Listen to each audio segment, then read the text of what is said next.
Take a look at these two subscriber counts. Both of these channels gained over 1 million subscribers in just 7 days. But one earned over 847 million long-form views, and the other over 1.2 billion. And the craziest part, the winning channel is of 2 kids under the age of 12, while the channel they are beating is that of MrBeast. How is this even possible? How can 2 ordinary kids who haven't even hit puberty yet beat MrBeast in views and subscribers gained in a week? Could they potentially dethrone MrBeast? This channel's staggering success isn't just a numbers game, it's a testament to how well they understand their audience. Let's break down how they've captured the attention of millions of young viewers. I'm Leroy, a YouTube strategist working with some of the most fun creators in the world who get millions of views every single day. And in this video, I'm diving into the success behind 2 creators called Vlad and Niki. In 2013, Russian-American couple Sergey and Victoria Fashketov welcomed their first child together. Vladislav was born. Little did they know that this kid would be half the reason why they would get 6 awards, gain over 95 billion views, and make millions of dollars a few years later. But before their YouTube career even became an idea, in 2015, another kid was born in a Fashketov family. Nikita was here. 3 years later, the family decided to make their first YouTube video. A piece of content called Vlad and Nikita Play with Colored Blocks. It was uploaded, and it was clear that these parents knew what they were doing because they mastered 2 key factors to go viral: the packaging and the video production itself. Let's break it down, starting with the packaging. On YouTube, it's very important to know your ideal viewer, and that's something that the Vlad and Niki family really seem to understand fast. Their ideal viewer is a preschool audience of young kids. If we put these 2 thumbnails in front of a kid, which one demands more attention? Exactly, this one. First off, their thumbnail grabs attention because of the colors. Bright colors are inherently more attention-grabbing than dull ones, even for adults. Why do you think emergency vehicles tend to have brighter colors? Exactly. Brains, especially those of developing kids, are wired to focus on things that stand out in their environment because this helps them learn about the world around them. Secondly, kids thrive on connection. Kids are naturally drawn to seeing other kids as it helps them imagine themselves in the same situation. This is why, in a sea of bright thumbnails, one with a kid of a similar age will always stand out to them. Now add in the robot dog, and it adds a sense of intrigue simply because kids love animals and toys. Besides doing the standard YouTube things right, such as an expressive face and good contrasting colors, there is one last thing that they do well in this thumbnail that is less apparent. It is called the IKEA effect. Before I explain what the IKEA effect is, we need to understand this. Psychologists like Jean Piaget identified that children between 2 and 7 years of age thrive on symbolic play and activities where they have to use their imagination. The house structure in a thumbnail taps into this stage as kids see the colorful blocks and begin imagining how they might play or build with them themselves. It's the equivalent of when we as adults see a trailer for a game or movie and imagine us watching or playing the full thing. It opens a desire that we want to be fulfilled, if it's a good trailer. So what does the IKEA effect have to do with this? The IKEA effect is an effect studied by very smart brains around the world, and it shows that people place higher value on objects they've created themselves. This principle also applies to children. Kids are drawn to activities where they can make something.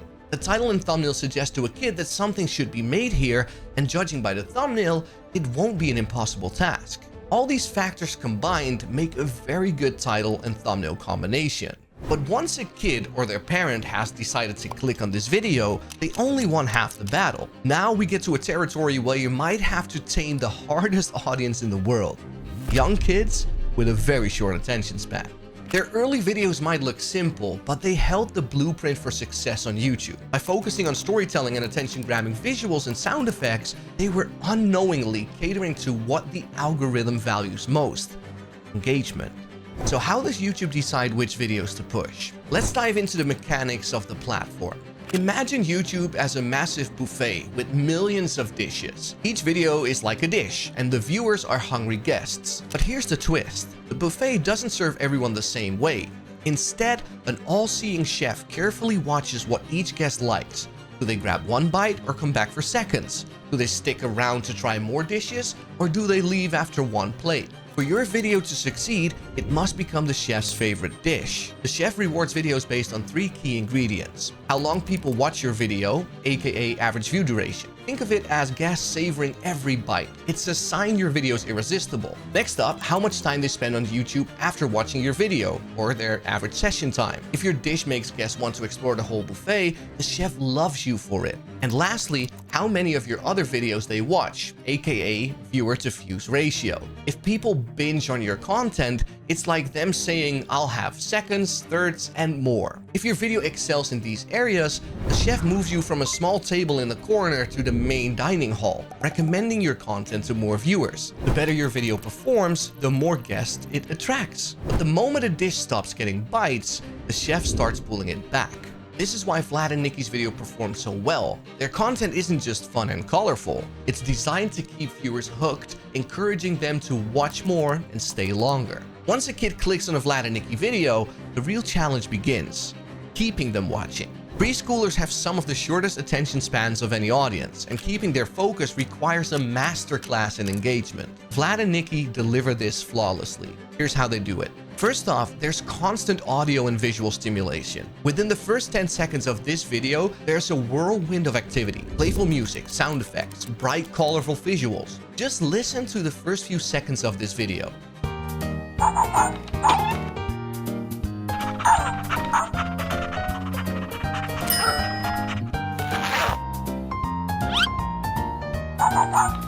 Constant stimulation, right? At the same time, the visuals never stay still. A toy moves across the screen, a small animation happens, or the robot dog jumps into action. It's a rapid-fire combination that keeps kids glued to the screen. Secondly, Vlad and Niki do not waste a millisecond of time. Every second either tells a story, introduces a new element, or reinforces the fun. Unlike content for older audiences, where pacing can build a bit more slowly, their videos hit the ground running. There's no time for fluff because preschoolers lose interest fast. This precision ensures kids are entertained every moment. Lastly, they have universal appeal through visual storytelling. Let's look at these two video intros of Vlad and Niki and see if we can spot a pattern. Mike,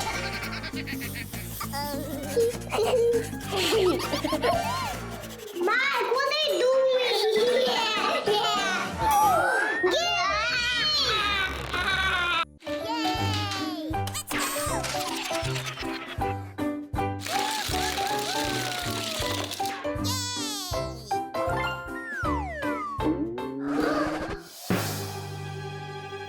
The brilliance of their videos is that they don't really rely on dialogue. Instead, they use acting, animations, and sound design to tell stories that any child can understand anywhere in the world. Sure, kids might not understand certain sentences said in the videos, but they aren't vital to follow along. It's like the silent films of the early 1900s, entertaining through action rather than words. This makes their videos super accessible, allowing them to connect with audiences regardless of language. So, what can you learn from this Vlad and Niki masterclass so far? To keep your audience engaged, every second of your video must have a purpose. Cut anything that doesn't serve the story or excite your viewer. And if your audience is global, think about ways to make your content universally relatable, just like Vlad and Niki. Besides all that, Vlad and Niki also had a flying start from the beginning because they did not try to reinvent the wheel. If you want to have the highest percentage chance of your video doing well on YouTube, you want to keep each element of the video as proven as possible. You don't want to be too creative and create a title, thumbnail, or story that is so unique that there's no proof on the platform that it has done well before. You could say the same about my videos on this exact channel. I took inspiration from Patty's channel for the content, and my packaging follows a similar pattern as these channels. The only thing that is somewhat unique is my animation style and design of the actual video. Why? Well, because I want to increase the percentage chance of every video doing well and reaching its intended audience. And that is exactly what Vlad and Niki did as well. They used proven methods to create videos that kids want to watch. Retention was just the first step in their journey. As their channel grew, so did their ambition and production quality. Vlad and Niki didn't start with flashy productions or high-end sets. Their earliest videos were simple backyard vlogs, just two kids playing with their colorful blocks while their parents filmed. But as their audience grew, so did their ambition. Fast forward a few years, and their videos now rival professional kids show productions. Their content has become more professional, from drones capturing dynamic overhead shots to Santa literally driving in a Lamborghini. Every detail, from the vibrant set designs to the polished editing, is carefully planned to hold viewers' attention and make every video feel like an adventure. But here's the thing, while the production value skyrocketed, the core of their content stayed the same. Vlad and Niki still focus on simple, universally appealing themes like play, exploration, and imagination. Whether it's a story about secret rooms or a toy unboxing, they never lose sight of what preschoolers love most: fun, movement, and excitement.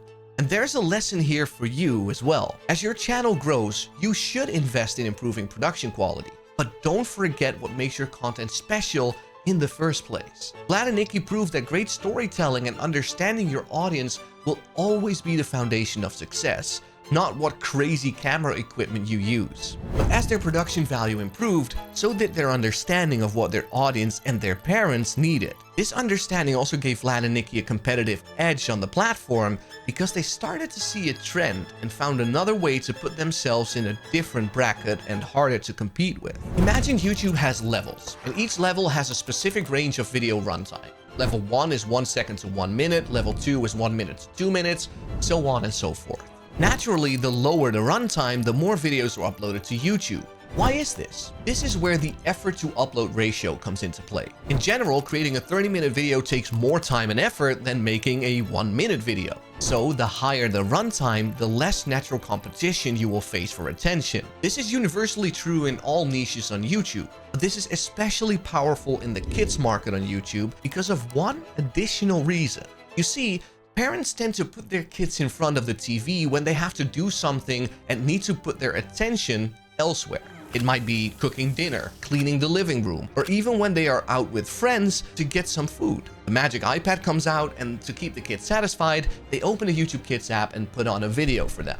Now, if you, as a parent, know you need 20 to 30 minutes of focused time for yourself, which one of these videos would you choose? Exactly. You choose the longer one because the parent knows that the video will be long enough for the kid to stay occupied and that they don't have to worry that YouTube starts auto-playing something that they don't want their kids to watch at all. So when their success began to compound, Vlad and Niki started making longer videos, facing less competition in their runtime and giving parents peace of mind for extended periods of time. Now, Vlad and Niki knew how to package their videos, keep kids glued to their screens, and win the hearts and minds of the parents as well. So what was the overarching strategy that made it possible for them to rival MrBeast in terms of views and subscribers gained? To understand the genius behind this, we need to go back in time one final time. Back when the Vlad and Niki channel started, the videos were short and sweet. They felt like two kids simply playing out their fantasies with their mom and dad. But at some point, things started to change a bit. Vlad and Niki started utilizing something powerful that helped them grow even faster than they did before. Remember how I spoke about parents choosing what their preschoolers watch on YouTube?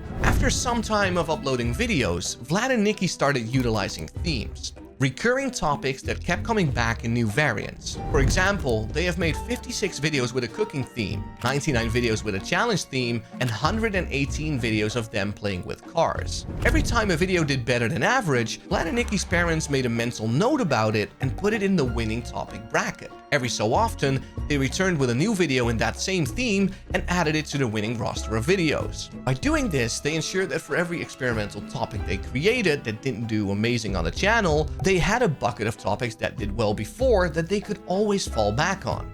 But this isn't necessarily the genius part, although it is smart. The genius part lies one step deeper, buried in their channel. Every video they made within a specific theme, they also added to a playlist. Let's say a kid really enjoys watching their car videos. Their parent might catch up on that, and they put on the playlist for the kid instead of just playing one single video. Or maybe nowadays, young kids are so smart that they manage to do it themselves. And please tell me I'm wrong that preschoolers can do this now. Anyway, that means that they are enabling behavior that the YouTube algorithm absolutely loves. One viewer who really enjoys a specific theme on the channel, like for example the cooking videos, will now watch several videos in a row on the Vlad and Niki channel. This will set off all alarms in the YouTube algorithm. Little Tommy is watching 10 videos in a row from this creator back to back. This channel must be amazing for kids like Tommy. I need to promote this to more kids like Tommy so they stay on YouTube longer. Vlad and Niki essentially made a view machine for themselves with the themed videos, attracting more and more views out of one single viewer. And boy, did it work. Just last year, they gained over 12 billion long-form views and 5.3 billion short-form views, and that is on their main channel alone. Vlad and Niki have 21 channels, and from all those channels, they easily do over 5 billion views in total per month. Every time a viewer decides to watch 2, 3, or 4 of their videos back to back, it increases the session time of that viewer. And ultimately, YouTube is a business, and that business needs to make money. And the most surefire way to keep making money is to keep the viewer on the platform as long as possible. So if your videos are a big reason why the session time of a viewer goes up, YouTube will push your content out to more and more people until other competitors start giving better results for the platform, and then your video dies out. Beyond playlists, Vlad and Niki also tapped into something even more powerful: trends. By consistently creating videos around popular themes, they ensured that their content stayed relevant and engaging. Let's explore how they use trending topics to maintain their place at the top through one of my favorite ways to hack views: niche transferring. Many creators on YouTube use niche transferring to increase their chances of creating a viral video. The easiest way to explain what this is by showing an example that Vlad and Niki use themselves. One theme that they started doing more and more recently is about secret rooms. Now, why does this specific topic do well for them? Well, the basis of it lies in human psychology. From a very young age, we humans love the thrill of discovery and feelings of exclusivity. You remember those tree houses or basements where only girls or boys were allowed and you felt mad you weren't invited? Exactly. Humans, especially children and teens, are naturally curious. Secret rooms play on the desire to uncover hidden or forbidden places. The idea of a secret triggers this part of the brain, where the reward system lives, releasing dopamine when the viewer anticipates and then sees the reveal. This anticipation and reward loop keeps viewers engaged and wanting more. But this doesn't only work for young kids, and Vlad and Niki weren't the ones to invent this topic. Many creators before them did it in varying ways for very different audiences, ranging from teens to adults. So what Vlad and Niki simply did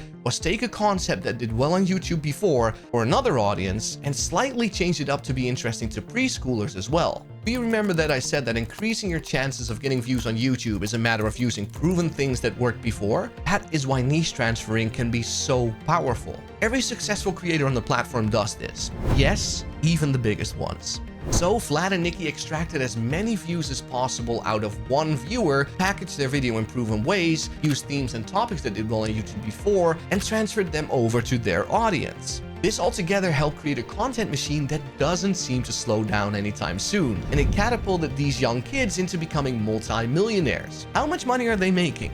Well, let's dive into what they've been doing the past few years to grow their empire. Beyond ad revenue from billions of monthly views across 21 channels, they've strategically diversified their income streams to maximize their reach and profitability. One of their biggest moves was partnering with major toy companies. In 2020, for example, they collaborated with Zuru, a huge toy manufacturer, to create a branded range of Vlad and Niki toys. From surprise acts to action figures, these products became a hit with their young audience and are now sold in major retailers like Walmart, Target, and Amazon. But they didn't stop there.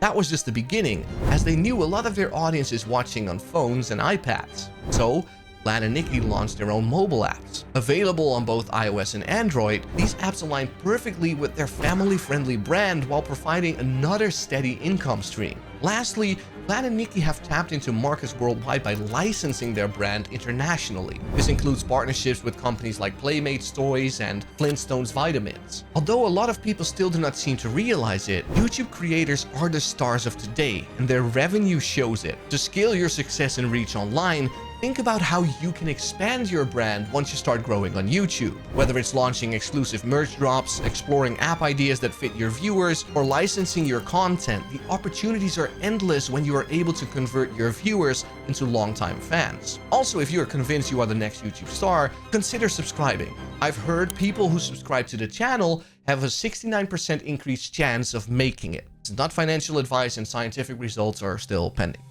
Anyway, it would be conservative to say that the Vlad and Niki empire is making at least 4 to 5 million US dollars a month between AdSense, their partnerships, apps, merch, and other endeavors. Believe me, I ran the numbers based on my experience and available data from my other big YouTube clients, and this is a pretty conservative calculation. But the big question remains, will they overtake MrBeast at some point? Well, last year MrBeast still won the battle for total views and subscribers gained, but the Vlad and Niki empire is growing, and it's growing fast. Seeing how young they still are, there is a big chance they'll become serious competitors down the road if they keep creating videos on the platform. But I have one burning question left.